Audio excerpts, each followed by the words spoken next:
Yang ingin saya tanyakan, kenapa di negara-negara dengan indeks korupsinya yang rendah, sistem pendidikannya selalu terbelakang atau tertinggal?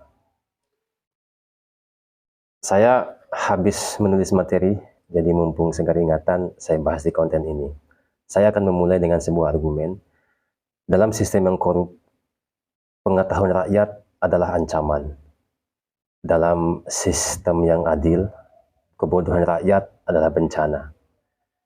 Yang ingin saya tanyakan, kenapa di negara-negara dengan indeks korupsinya yang rendah, sistem pendidikannya selalu terbelakang atau tertinggal?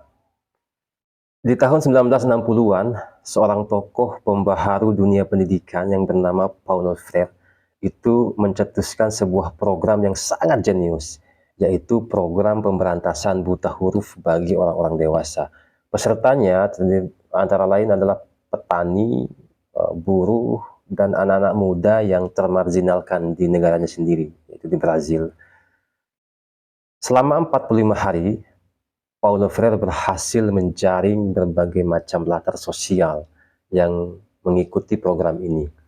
Dan sejak saat itu mereka berhasil bisa baca tulis dan kemudian mulai mau mendiskusikan tentang politik, tentang sosial, tentang nasib mereka, tentang kebudayaan, tentang kebijakan pemerintah.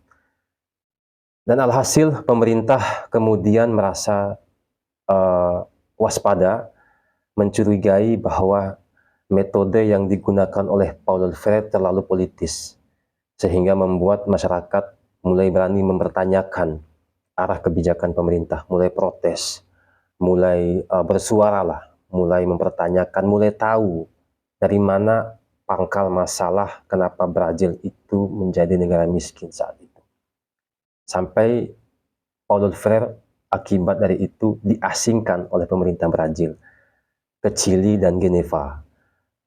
Dan dari situ kemudian dia menulis banyak buku. Sampai akhirnya pada tahun 1964 terjadi kudeta militer di Brazil.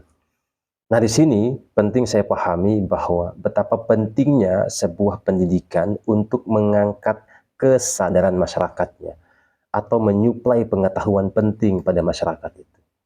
Seperti yang saya katakan di awal, dalam sistem yang korup, pengetahuan rakyat itu sebuah ancaman. Dalam sistem yang bersih, kebodohan rakyat adalah bencana bagi pemerintah.